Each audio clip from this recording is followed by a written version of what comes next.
Yep. Let's do it. Okay, starting. Give it like 3 or 4 seconds.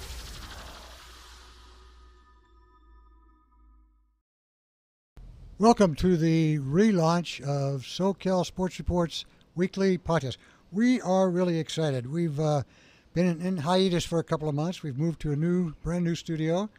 Vince will be excited because we have air conditioning. He won't have to wring out his cap every 15 minutes.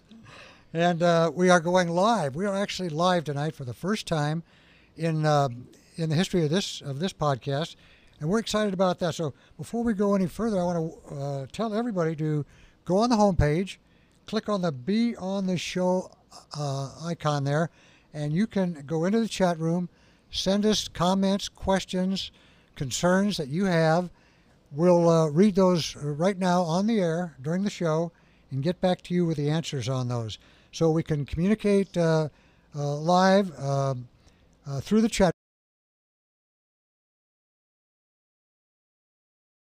A brand new studio, very nice. And what I want to do tonight is, since this is brand new and we probably have some new listeners, I want to do just around the corner, uh, reintroduce ourselves, let us know a little bit, let you know a little bit about us and who we are. I'm John Stellman. Real briefly, I went to college at the University of Pacific, did some football play-by-play there, did a little high school basketball on a Lodi AM station, got into writing instead, and for a decade, back in the day, covered the Angels for the Orange County Register. We've got Vince Morales and John Adams with us also. We're going to talk to them in just 1 second. Also, what we're going to do, give you guys an idea of, we cover everything in SoCal, but we all have our teams. I've asked the guys to list their five,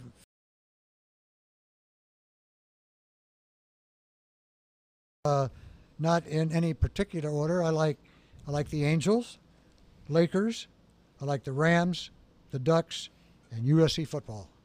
So that's just where I'm coming from. We're going to be covering everything, and we'll shoot it over now to Vince and let him tell you a little bit about himself.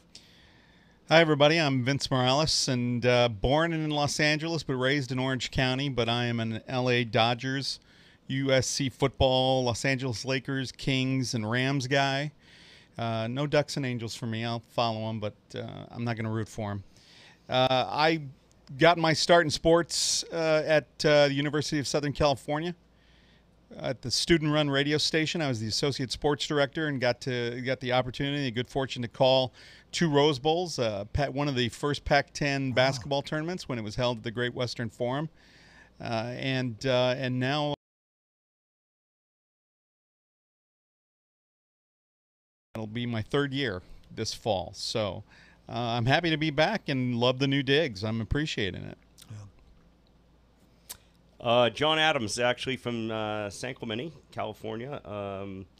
Went to Saddleback Junior College. Wrote for the school newspaper there at the Lariat.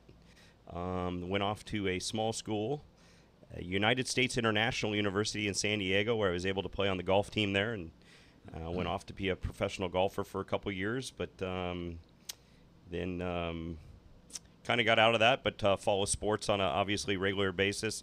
Big Angels fan. Chargers fan, Ducks fan, and actually I'm kind of one of those Switzerland guys. I kind of root for UCLA and USC sports. Basketball, NBA, it's there. I don't watch it too often.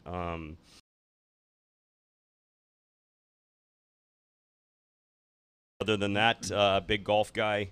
Follow the golf religiously and still play here and there. So that's me, all in a nutshell. What we have done in the past, what we'll continue to do is to give you an idea of the topics we're going to put out there. Obviously, the number one topic is going to be the Dodgers acquisition of Manny Machado. We'll get into that, ramifications, and where that goes from here. There's also other free agent considerations, pitching out there that the Dodgers need. What are the Angels going to do? Padres look like they've already done their hunting for the winter by sending Brad Hand to Cleveland. We'll also talk about, we haven't had a chance to talk about King James coming to the Lakers. We'll talk about that, about Kawhi Leonard going to Toronto, what Magic's got up his.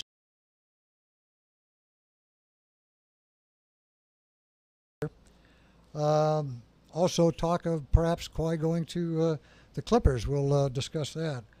Also, the Rams Chargers are in camp. I think Todd Gurley just signed a 4-year, $60 million deal this afternoon. So that takes one off the table, but we still have the Donald dialogue that we have to deal with. Tiger, very impressive. Very impressive at the British Open. What, 5 back, 5 off, 5 under, or 5 back?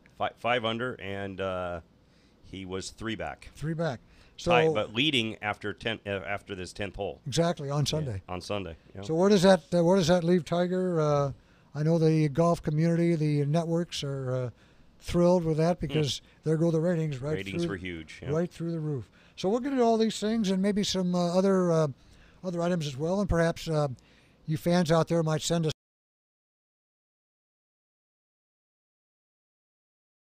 Like I said at the outset, be on the show.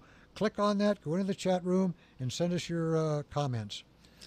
And John, I'm monitoring the chat room, so anybody has any comments, they'll pop up on my phone, and we can answer them directly and live. Beautiful, beautiful. That's what we want to do. We want to connect with the people. Mannywood 2, I like to call it. We had Manny Ramirez, which was Mannywood 1, but a lot of people were concerned that as much as I mean, let's face it, he was the best guy, the best talent out there. But a lot of Dodger fans I've talked to are really more concerned about pitching, and they weren't so much in love with Manny as they are a solid number 2 starter, maybe a little bullpen help to get the team to Kenley Jansen in the 9th inning.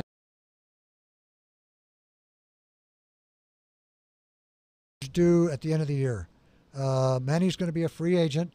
I don't think they want to go over the cap. They've been very diligent about watching their payroll. The Yankees are going to come at him with a bunch of money.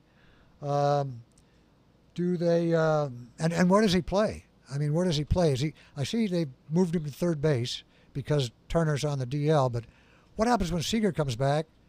You got Seager, Turner, Manny. There's a lot of things for Dave Roberts to figure out.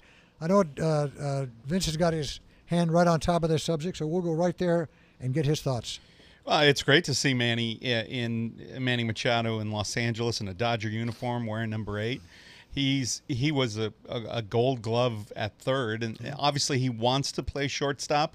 And I don't think he has not been reluctant to play short. He's told Dave Roberts and the front office.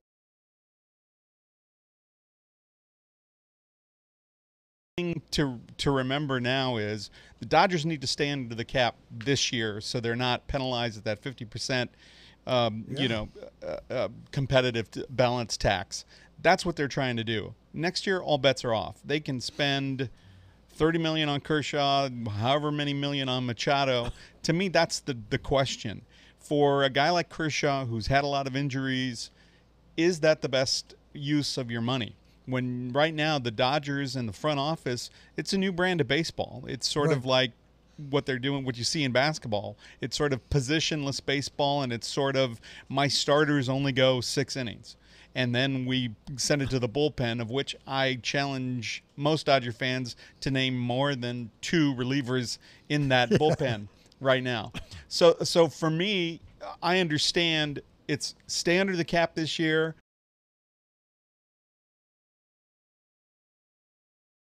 You can go right back on the penalties and not have to pay it at that 50% tax rate. So the Dodgers are fine. They will go after Machado. It's just a matter of whether Machado wants to stay. And the other thing that I would suggest is that Corey Seager, nobody knows what that arm's going to be like. Let's move him to second. There's a big hole at second. Logan Forsythe is terrible. Utley will be retired at the end of the year. We really don't have a prospect at second. We traded that prospect to the Rangers. There's really nobody to fill that gap. Why not Seager? And for me, you think about that. Bellinger at first, Seager at second, Machado at short, Turner at third. That's unbelievable. Yeah. Drooling over that. They will have enough money to do both Kershaw and Machado? without Well, going over? well, again, they'll go over, but that's next year. It's this year that they're trying to stay under. Okay. So everything resets. If they can get through this year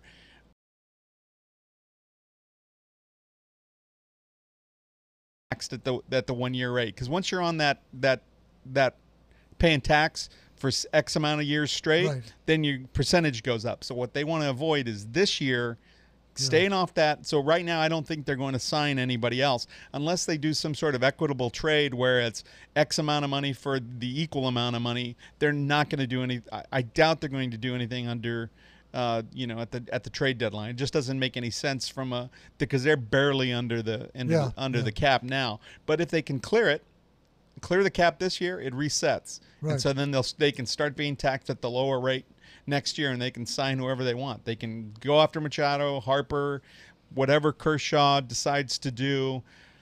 That's going to be very interesting, the Kershaw deal. I think Kershaw would be an idiot if he opts out.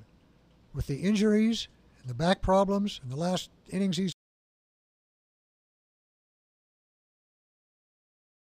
I don't think he's going to go out in the open market and get more than what he would make next year. Well, the bottom line is he could. I mean, he's still a number one type starter. Somebody may roll the dice on him, and he might be willing to take a lot of money for a shorter contract. But I think he likes Los Angeles. I think he wants to stay here. There's plenty of people who say he wants to move back to where his family is in Texas. He's established here in Los Angeles, and so maybe there's a hometown deal that he cuts for the Dodgers. Hometown discount. But again, from my point of view, with the way that the Dodgers front office and this new brand of baseball, it's really hard to justify the Right. kind of money that they're paying Kershaw for a number one starter who can only go about 6 innings, Right. or that they only allow to go 6 innings. Exactly.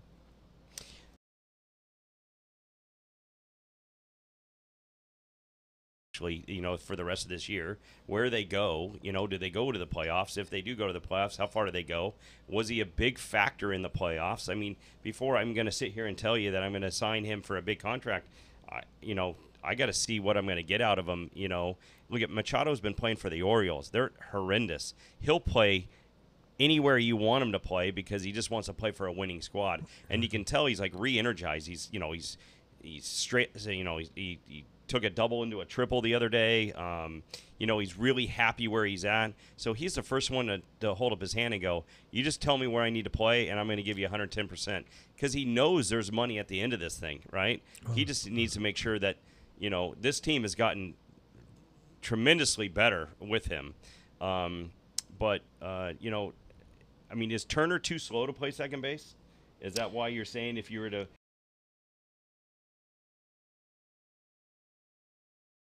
I never thought about that, but I think it's a great idea if that arm is just so-so to put him at second base. That lineup would be absolutely – and I know you say Bellinger, but Muncy's been holding his own at first base too. And you put – and what I guess the question is, where do you put Chris Taylor, right? Or is he just kind of going to be that guy that's going to fill in when guys go on DLs and give guys rest? Because the great thing about him is you can put him wherever you want in the infield. He could probably play first base too, But I think there's – I think they're just getting deeper and deeper. But now, you say you'd love the Dodgers fans to go ahead and name 2 relievers. I'd like to see the Angels fans name 1, right? Right. Okay. Right. So I think that's where now we're sitting. You got a couple more days, before you start, you start trying to get more other relief pitching. But I think that's where you guys need to go because I know Walker Buehler. They kind of said, hey, we're going to put you on the 10-day DL.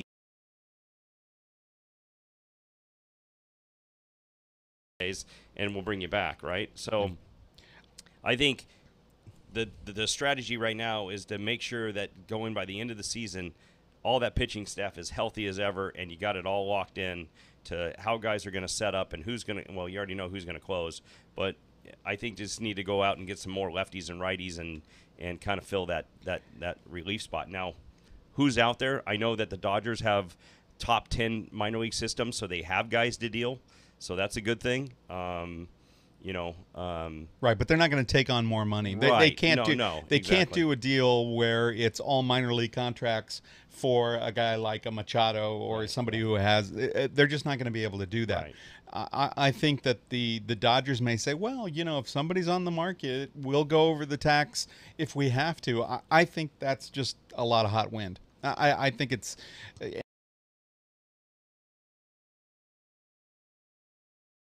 Number one, that their pitching isn't good enough. It's number 2 in the major leagues in ERA. Right. So don't tell me that that's a problem, that they need to go out and get relievers. They're doing just fine with the group that they're cycling in Right. and around. It's not perfect. It's not great. There may not be that perfect guy who's the bridge. There may not be the perfect bridge to Kenley Jansen, but it's good enough to be the second in the majors in ERA. And the other myth is that this is a really deep lineup. They're in the regular season. Pitchers may be afraid to pitch to some of the Dodgers, but I'll just go through it, and you tell me if this strikes fear into postseason pitching. Justin Turner, 259. Chris Taylor, 258. Yasmani Grandal, 255. Jock Peterson,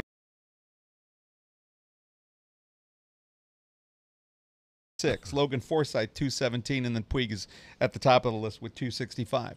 That's why their batting average is right up there, right?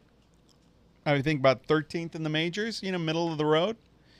But Right. it's a myth if you think that there's a lot of depth to the Dodgers batting order. The lineup, the roster, sure. But in the lineup, you can only hit so many guys, and you try That's right. you get your lefty righty and that sort of thing. But these are still a bunch of 250 hitters. What do you do? Zach Britton to the Yankees. Well, they certainly don't need any help in the bullpen. Yeah. Not anymore. Yeah. Not anymore. Yeah. What a race that has turned out to be. Yeah. I think we all could have foreseen it. But one of the things that I'd like to discuss with you, right, like the Earl Weavers of the Right. the world and things like that, the Walter Alstons. Now it's like, hey, first year guy Alex Cora, 70 wins Yeah. in 100 games. Boone, first year guy. How about your Roberts, when analytic- he first came in. Your analytics guy from the Dodgers. And Kapler. Yeah. And Kapler, who's doing great with the, so all of a sudden you're looking around and you're going, maybe this isn't about managing. Maybe this is just about a guy saying, hey, front office, who do you want me to play? Where do you want me to play him? Okay. Well, the That's guy at Seattle, too, the second-year guy, Surface? No, what's his name? He came from the Angels. Yeah. What's his name? DePoto took him up there. He's only in his second year. He's, And they're talk about buy. If I'm them, they better start buying now, because they have actually guys to get. They have. They have a good minor league system to start selling. Sorry, buying, trading. Seattle. Yeah. They've done it all without Cano, too. Yeah. What have they lost, about 8 games or 9 games without him? I mean, Yeah, no, I mean, so is the big crazy. contract worth it? You know what I mean? Right. For the Dodgers, they're missing Seager, they miss Turner, who started the season with a broken wrist. There's plenty of guys on and off that injured reserve. Puig is on IR now again. So again, I don't think the Dodgers are going to make another big splash before the trade deadline. I just don't think that's going to happen. And again, because they want to stay off of that tax threshold, they got to stay away from it. Otherwise, it's 50%, and you're paying 3 times the money for a guy who, Well, that's why Manny Machado worked. Nobody even knows. You can barely name the guys that they trade.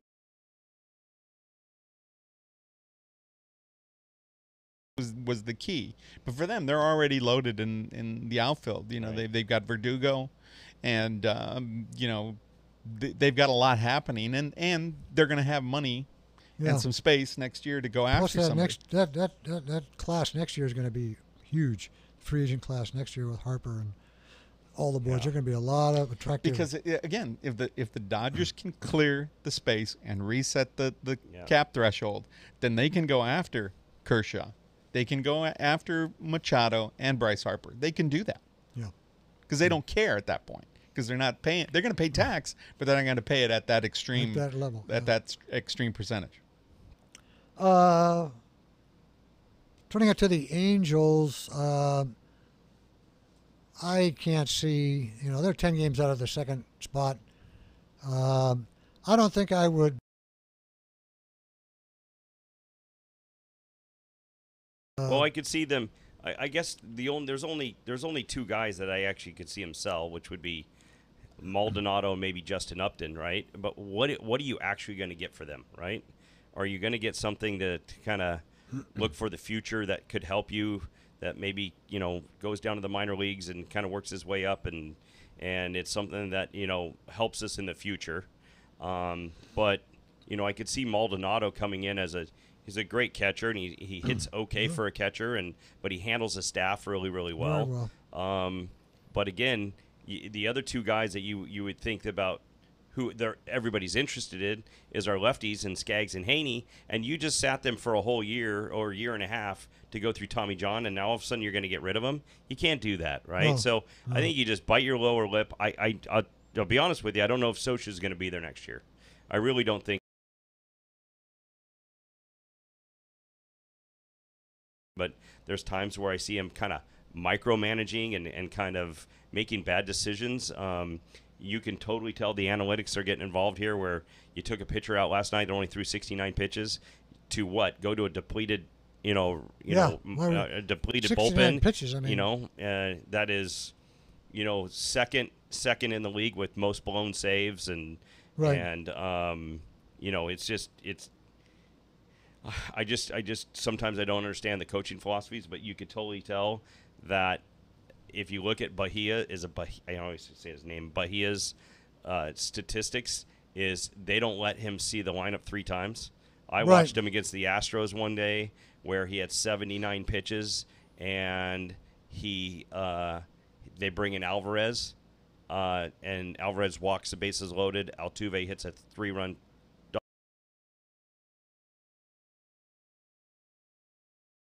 3-1. Yeah. Right, and he does that because the statistics show that he's not good the third time around. Well, he's at 79 pitches, right? The next game he lets Skaggs go like 112. Right. Right, and so I'm just Right. I don't understand some of the coaching decisions, and I know that Mike, they say, hey, look, this is what we think, and obviously he makes the final decision on all that stuff, and I think you've hit on the point, and that is that if you've got an analytical front office, and your manager is a little bit more old school, like a Socha, who's not ready to embrace that, then there's going to be disconnects. Well, there's going to be those times when you have a guy who's getting pulled because the analytics say pull him because you don't want him to see the batting order a third time, and then like another guy who's going to throw 110 pitches. That's what led to DePoto's.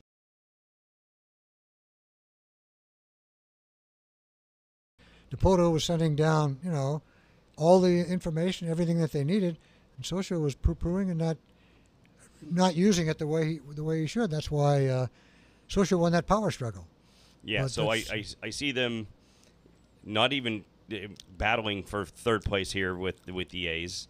Again, what is it? I think the statistics were 22 plus guys that were on the DL.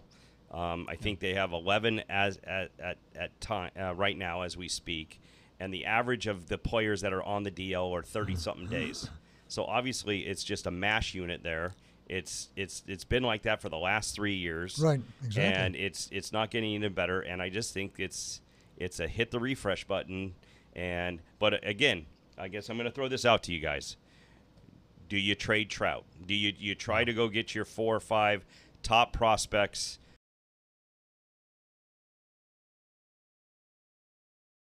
I don't know where he's going to go, right? Is he going to go to the Phillies, is he going to go to the Yankees, Boston?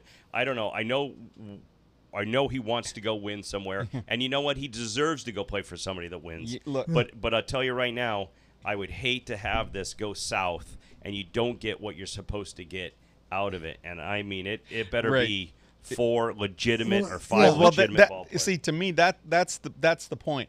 Do you, as Angel fans, want this front office making that decision? I say no. Yeah. That's the problem too. Is that when Trout's contract comes up after 2020, that's when Ohtani's going to be kicking in for the big bucks. They may not be able to sign those 2 guys anyway. Right, and so then you look at it, right? You're going, okay, because next year, a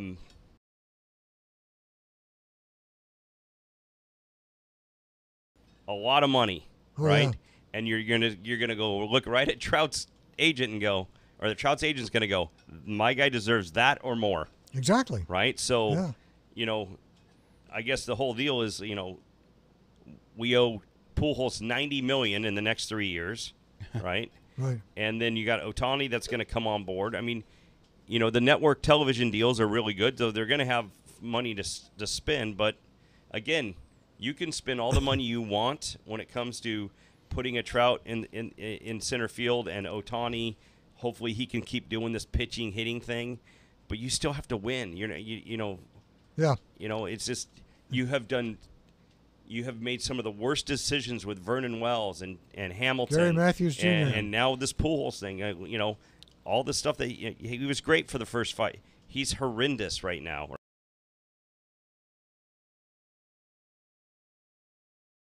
Like, I was talking to Vince about it.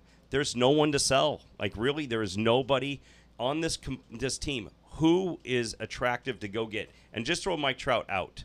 Yeah. Okay, so Mike Trout is out, and your 2 lefties are out. You've got nobody.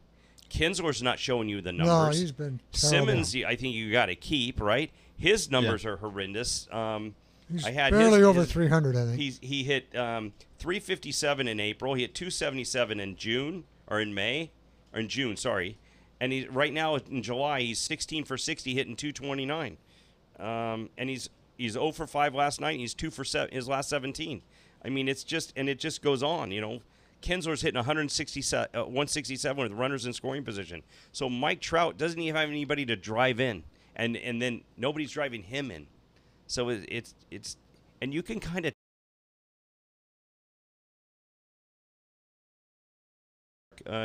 like there's no energy in that team to like really. Yeah. I mean, the only one that really shows it sometimes is Calhoun.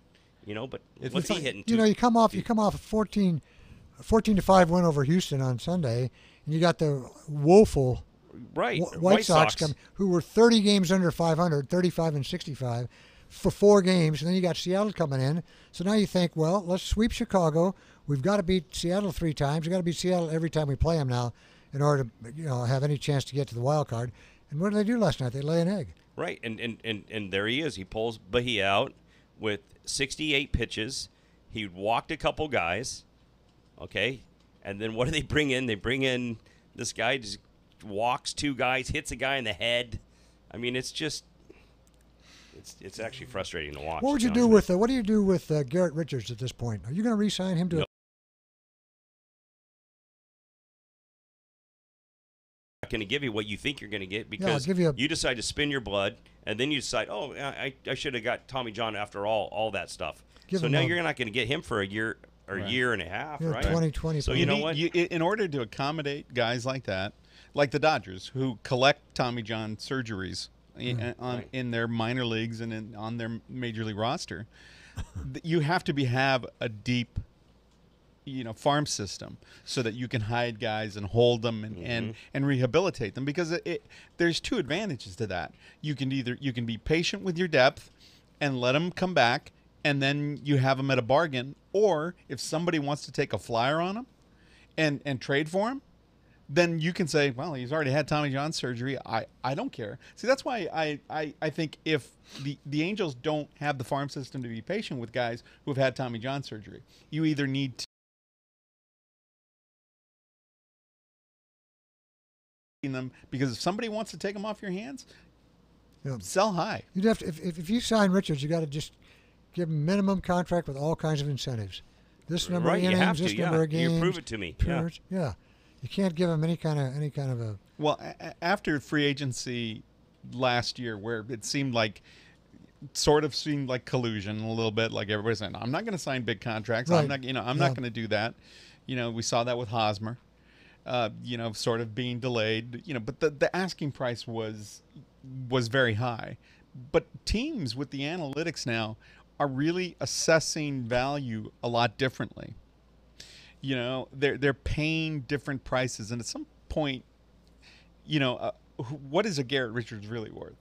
Right. He hasn't pitched in 3 years. You have to throw out what maybe the market said he was a pitcher.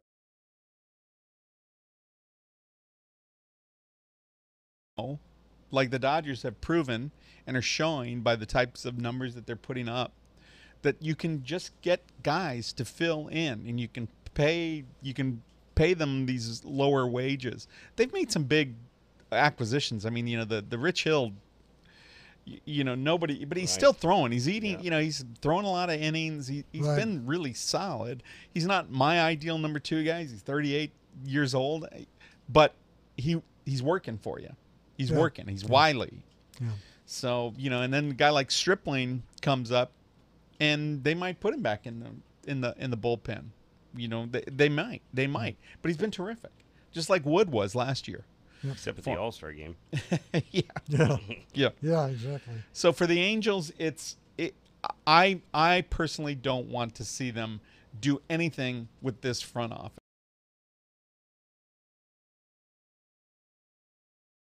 Right people in place, and then if they decide to get rid of Trout and build, it can't just be prospects. It can't just be prospects. It has to be some sort of blend of somebody who can help you now on the pitching staff, exactly. and guys that may help you out in a few years. Right.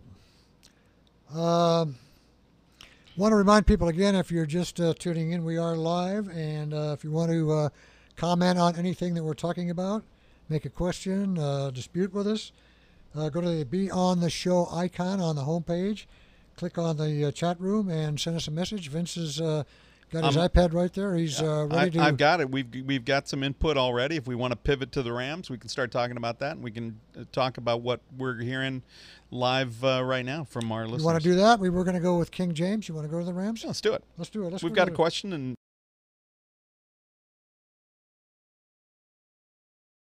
extension and Cook's extension. Is Goff next? Aaron Donald? Aaron Donald needs to happen. Haven't we heard this? Isn't this a broken record? We've been singing this song. It's been over a year. Yeah, forever. Yeah. And some of that is the game that's played, right? We talked about this before on the air. Some of it is the game. It's, you know what? Save your body. We're not in a big hurry to sign it. We don't need you to be in camp on day one.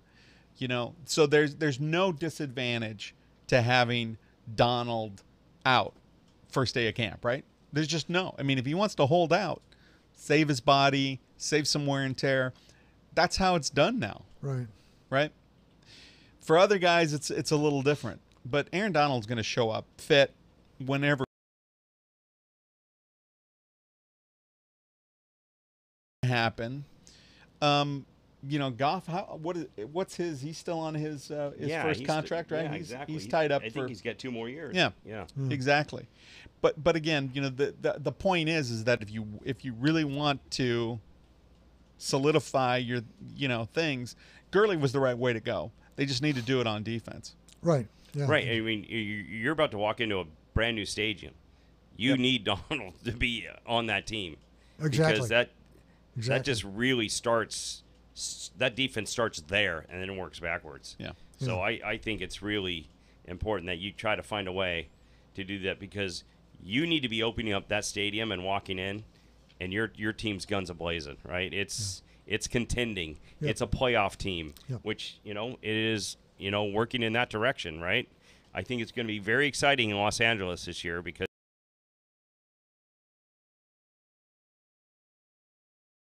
to win their divisions. Absolutely. Vegas agrees with you. Yeah. In fact, Vegas regular season win totals, their futures on win totals, they got the Chargers. They opened at 9, 9 wins, and they're currently at 9.5, according to Vegas. Yeah. That's the over/under on win totals, and the Rams started at 9.5 and are currently at 10. That's at the Westgate, I believe. And if you look down the line, Vegas is predicting that both of them are going to take their division. That's exciting stuff. That's yeah. This definitely could be the sports capital of the world. The Dodgers, possibly getting to the World Series Right, again. and huge television markets, right? So the NFL's loving this, right? Oh yeah, they got it. It just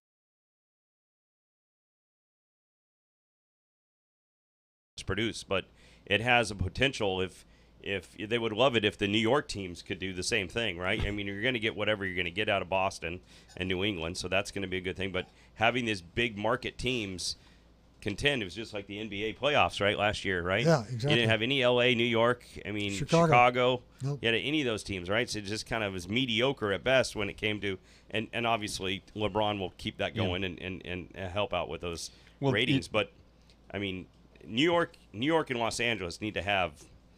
Well, according to Vegas, not this year for New York. The mean, Giants opened at 6.5, and their over/under is 7, and the New York Jets at 6 and stayed at 6. Right. And so not a lot of wins I just coming out of one there. of the big markets, having And a contender, right? And the Mets are bringing up the cellar in the National exactly. League East. That doesn't Yeah, help either. but for a lot of New Yorkers,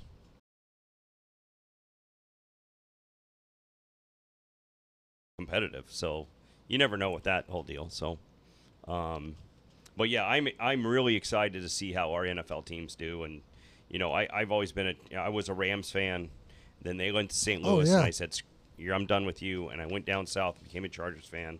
But still, there is a little bit of me that is rooting. I mean, I am rooting for, because they're an NFC team, right? I'm rooting for success in Los Angeles. And obviously, we talked about it all last year. The Chargers win so many games. If they could just finish it off, exactly. it would have been exciting, right? Right. So I think it would be awesome. I mean, how cool would it be to have the Chargers meet the Rams in the finals? I mean, in the Super Bowl, that would be phenomenal. Yeah. But I just really think the West is. I mean, I think Jimmy G's going to turn that around up there in San Francisco. I mean, I think Gruden's going to turn around the Oakland Raiders. I mean, I just think the West going to be interesting. So it's going to be pretty good football. Yeah, I really do. The Niners opened at over under 9 wins and moved down to 8.5. And the Oakland Raiders, soon to be the Oakland Las Vegas Raiders, are staying steady at 8 wins. Okay. So see, Musburger just became their color. That's right. Yeah, Musburger just became the radio guy. Yeah, he's been doing that. Lives in Vegas. VSIN. Oh, yeah. Great to. By the way, that's an addicting station to listen to. Yeah, I remember when that was first happening, and quite interesting. Musburger decided, he was retiring. He was going to live in Las Vegas. That was all his deal with South Point, and it's grown and grown and grown. There was a time there when they only had probably about 3 or 4 hours of programming when they first started, but they started right when we started doing it. And I've been listening to them, and it's fantastic. Yeah, it really.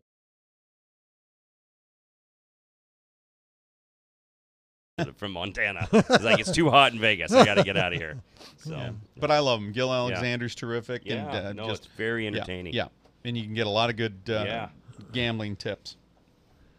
All right, let's get back to. Please gamble responsibly. Yes. Let's get back to LeBron James. We haven't had a chance to talk about his arrival. I think he's got his fingerprints on everything that's going on there. Of course he does. He's, people said that he wouldn't come without somebody. He came without anybody. He's had conversations with Durant, who's going to be a free agent next year. Decided to leave $61 million on the table, so he would be a free agent. Plus, you never know. Now Kawhi's in Toronto. I've heard whisperings that the Lakers may be more interested in looking at Durant than they are. Takes out. This team could be without another superstar this year, which they obviously are not going to have. If these kids mature and advance and make the progress they've made over the last couple of years, this team, LeBron's going to make them a heck of a lot better. Oh, no and doubt. I think even without a second superstar this year, they're not going to win the division. They're not going to win I think they'll sneak in. I think they'll be a playoff team. I think they might get into number 8. Well, Vegas has them. Vegas has them as the top in the top 5. They got them at 52.5 wins. That's the over/under on the futures, on the totals there. 52.5, and from 31 to 52.5. That guy's brought you. That's a pretty good improvement. I would say that LeBron is more of a 10 to 15 game improvement, but they've added a lot of guys. It feels to me sort of disjointed. I was talking with a buddy and I said it feels like the version of a reality Big Brother television show. It's like JaVale McGee, right, who's a running joke, on the NBA on TNT. A guy who blows in LeBron's ears, Stevenson, right? Lance Stevenson, and then Michael Beasley, who's like the poster child for smoking weed, right? But his stats are pretty good, right? He's among like the top 5 guys in points per minutes played, right? So there's a lot going on. Yeah, well, exactly. Exactly. And LeBron played with him in Hawaii, right? So he knows the positive aspects that kid brings.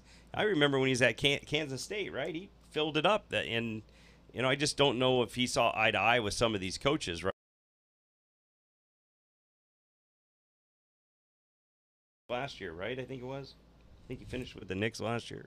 But I you know what? I'm going to interrupt you here. I think the thing that I can't wait for, and again, I told you guys at the very beginning, the NBA, right? I'll watch it here and there. I can't wait for Rondo to be the starting point guard, and Ball's kid is riding the pine, and how vocal he's going to get. Because when they interviewed him on CNN, they said to him, so how do you feel about the Rondo acquisition, and him contending for, the starting position? And he said, he's a great backup. He'll be a great backup. And now you got Hart, who just became the MVP of the what is it? QPST league or whatever it is, right? Yeah. You're right. And they were very, very well balanced, and Hart. So now you have 3 legitimate. Well, I don't know if Hart's a legitimate guard, but I mean, you have 3 pretty good guards, right? Yeah.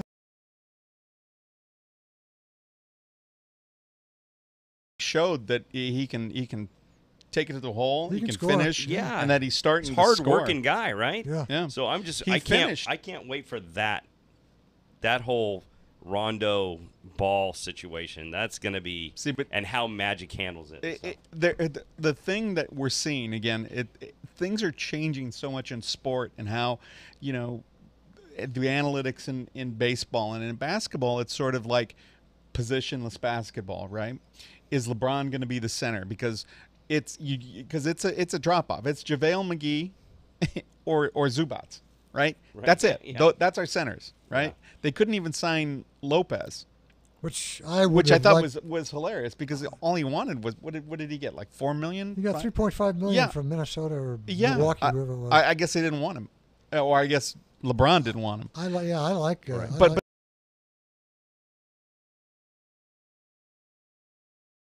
not. I don't. Not a wow factor. Not for me. Certainly not at center.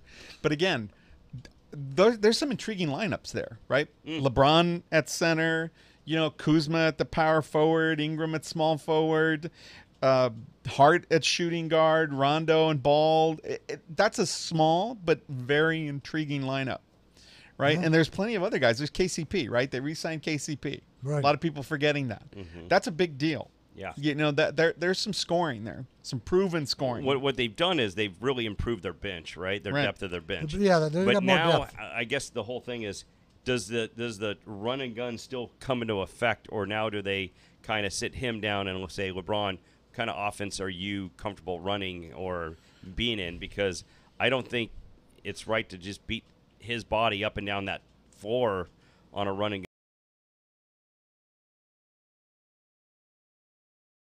Happen in that offense. The thing that he's going to run, he doesn't mind running. It's when he has to bring the ball up, when he has to be the point forward. That's when he's being guarded and hounded. But if he can set up and run off picks, that's when he's going to be at an advantage. And now you've got guys who can distribute the ball like Rondo and Ball, and Yeah, you they know, can get the ball to him. They can get the ball to him, and it's going to be very intriguing. I think the big difference in whether they can make that 52.5 is whether or not Luke Walton can keep the harmony happening in that roster. Right. There's a lot of time, and I'm looking at this thinking, Mikhailuk, right, who was lighting it up, showing some depth. Is he going to even make this roster? I don't think so. Mo Wagner probably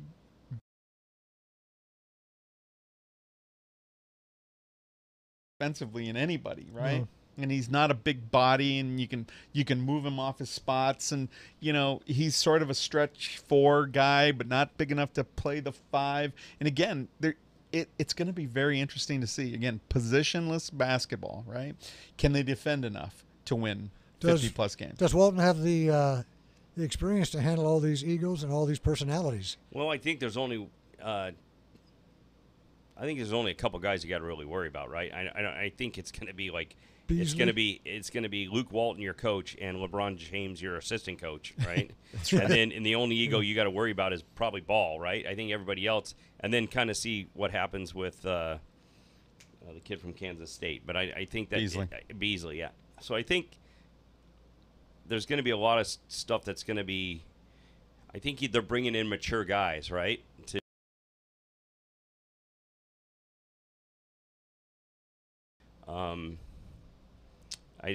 I don't think Walton's going to have a problem. I think it's how they run this offense is going to be key, and obviously how they play defense. So, but again, the West is going to be insane, right? Cousins goes to San Francisco, right, and he's at Golden State.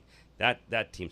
I just got a deal here where Carmelo now is going to sign a $2.4 million vet deal with the Houston Rockets. Right. So he's going to go down there. So I don't know how much that makes them better, but I mean Houston, Golden State, the Lakers, and don't forget there's some other guys that are, Utah's good, Denver's good. Yeah. I mean, it's just the Yeah, West heck of a division. the West is going to be people beaten up, and that's what I was, I know that this is probably a 4 to 5 year plan with LeBron to kind of get this whole thing done, but he's going to find out like, wow, living in the West is really on the East. Like I really didn't have to worry about anybody else. Got to worry about everybody out here. You got to worry about a lot of guys, and I'll tell you right now that Utah and Denver, those are scrappy teams. Those are good teams, right? And then yeah. I don't think, honest to God, I personally don't think LeBron James worries about anything. I think he gets pissed when he loses. Right? And he doesn't like it when his teammates let him down, but I don't think that he worries about anything. And I think when he signed with the Lakers, it was all about LeBron James. And about the fact that there was some talent there, but I don't think he looks around and says, wow, Golden State's in my conference. Wow, Houston's in my conference. I think he just comes in and says, I'm LeBron James, and I'm in LA. That's right. And teams will win wherever he goes, period. And I don't think he worries about that. I mean, at some point, it's going to get down and where the Lakers lose in the first round or the second round.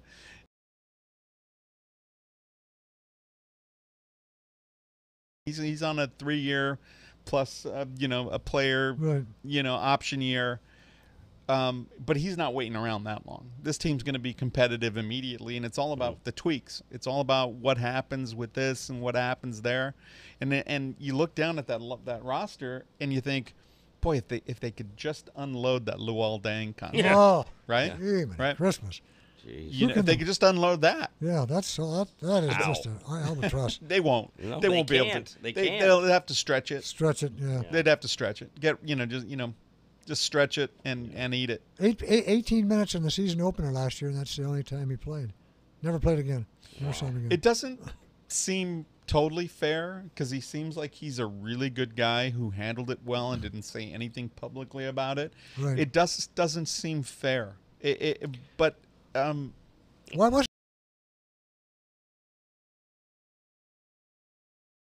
it? Knows why.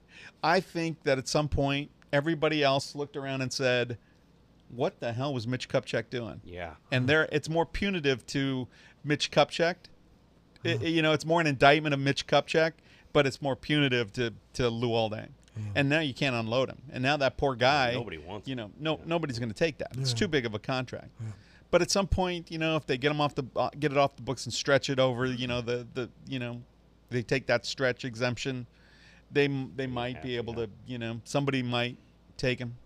Did you see where I heard coming in? Dwayne Wade signed a 3-year, $25 million contract to play in China. Really? He's 36 years old, 38 years old. Must be getting his own shoe $5 million deal, too. a year. Wow. That's just. Why would he do that?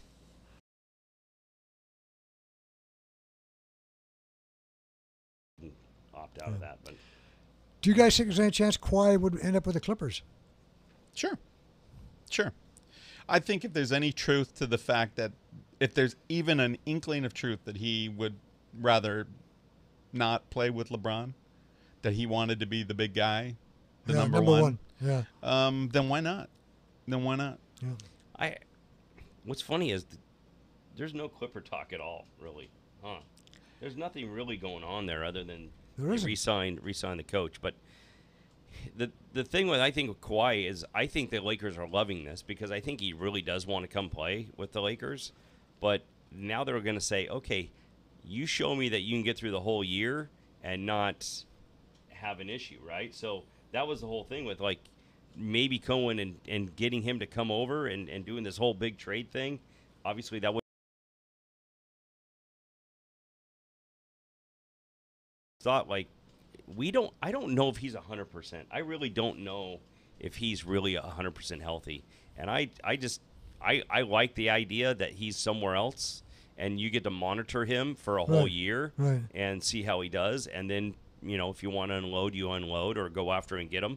But yeah, I could see him signing with the Clippers, but I don't know what's going on really with the Clippers right now. I don't know what their mindset is, or you know, if they're just kind of going young and trying to build up again. And I know they dealt Doc's kid away, but yeah, like Vince said, I could see him there, but I'm happy that the Lakers didn't unload and Yeah, I didn't want him to give up any of that. I really wanted to see talent. this guy show me that he can play a whole season without getting hurt. Yeah, I think if this thing works out, I mean, if he does sign with the Lakers next season,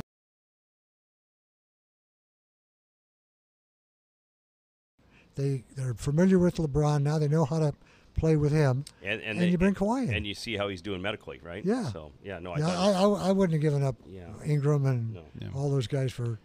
No, and I don't think the Lakers were ever really going to do that. I think the fear and what a lot of talk was out there is that you saw what happened with Paul George, right? Exactly. The Oklahoma took a flyer on him, and he really didn't want to go there, but he played the season. But they had a whole year to sell him on Oklahoma, right?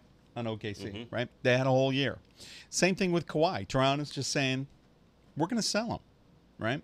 So they think they can re-sign him. It's the only reason they would do that. And Sure. I don't think anybody in Toronto, despite the fact that they love DeMar DeRozan, right? Yeah, Great guy, great ambassador player. for the city, a great player. There's nobody's questioning.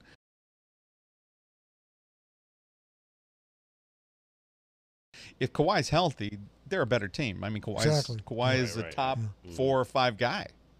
Yeah. So Toronto has a year to sell him, and I'm not ready to say he's going to just move. He's just going to want out after a year. Right. We said the same thing about Paul George. Yeah. Right? And I guess he didn't want to come to L.A. Yeah, he never even gave him a meeting. Yeah, which I find astonishing. I really do. I couldn't figure it out. I didn't understand it, except to think that, you know, he didn't want to play with LeBron. It's about the only thing you can think about. It's the only thing that makes sense. That once he knew, he had to know LeBron was going to sign. Oh yeah, He had to know LeBron was yeah. going to sign with the Lakers when he made his decision to re-sign with OKC.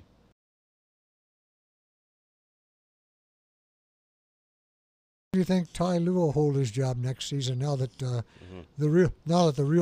real coach is gone? Well, we're going to see what kind of we're coach. gonna We're find going out to real find quick, out aren't we? if he can Yeah. coach. Yeah, They just extended Kevin Love. Well, to a long, lengthy contract. So he's That'll the help. face of the Cavaliers. Yeah. John, the British Open, Tiger. Yeah, I mean the ratings were gigantic, and it started at 3:30 in the morning, 4:30 in the morning. And you were up to see Of it. course I was. Yeah, it was. John was just getting in. Yeah. It was Yeah. What I loved about it is Saturday there were so many guys that moved on Saturday that the board on Saturday looked like it was, and obviously was going to be an exciting finish.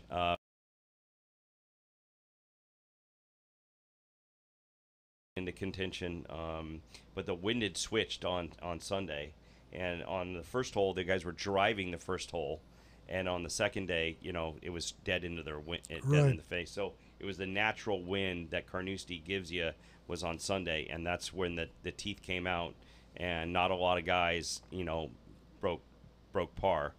That being said, Francisco Molinari played as beautiful as a guy can play, confident, putted phenomenal. He was pretty steady. Putted phenomenally, and that guy in his last 4 tournaments has won 3 times. And nobody knows about him. Yeah, and it's just and he's playing with Tiger on Sunday, which even made it even better, bigger accomplishment, because guys get, especially when Molinari starts to make when Tiger starts to make a run, he held him. He was only a couple shots behind, and then the tournament where Molinari started making clutch par putts and hanging in there, and then coming down the stretch, birdied 2, I think it was 14 and 18 to win by 2. Xander Schauffele came in second. He's from San Diego State, grew up in San Diego, great kid. But overall, I think it showed us that Tiger will contend for a major here. If it's not the PGA, watch out for next year. You could tell that he's handling the travel and all the wear and tear of the golf, and so yeah. And now I'm assuming that he's got to be one of the picks, or he's working his way into being a Ryder Cup. A Ryder Cup. Yeah. Number 20, moved from 31 to number 20. Right, exactly. And so right now, I think he's a pick. Obviously, even though he's an assistant captain, he's a pick.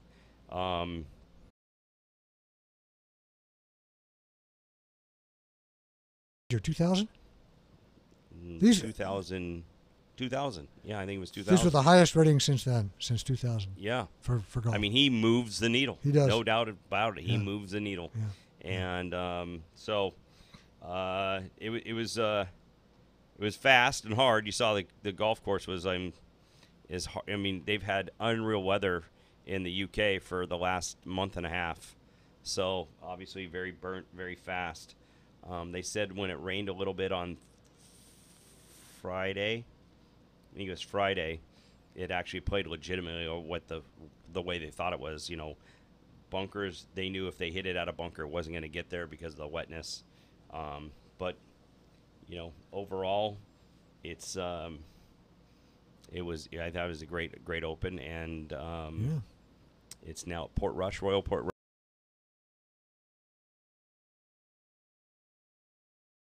You better be there for that. You better be there for that. That's one. the home of Rory McIlroy. So, and he made a late run actually on Saturday and Sunday to be in. So I think it was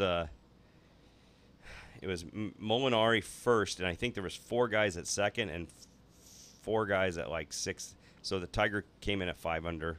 I think there's 3 guys at 6, or 3 or 4 guys at 6, and then Tiger was at 5 under with a couple other guys. So. It was great, a good open. So, PGA is in Maryland in 3 weeks, I think. So 2 or 3 weeks. So, all right. Again, I'd like to invite listeners to be on the show. Click on that icon, give us some questions. We're going to be live from here on out, and we love to interact and.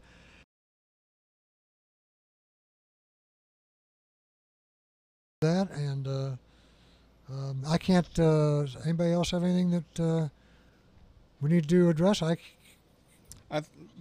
Good to be back. Yeah, it's good to be back. I love the new setup, and it'll be nice. Great studio. Once great people, start getting involved, it's just a terrific setup. So Yeah, I wanna we'd thank love to hear more from people directly and live.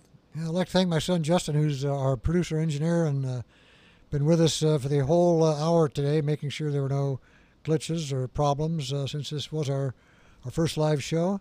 I hope he had his hand on the button just in case John swore. Wow. Were you gonna be the first one to drop an F-bomb? No, on me. the live. Don't hate, motivate. Okay. All right. If we've got nothing else, Yeah.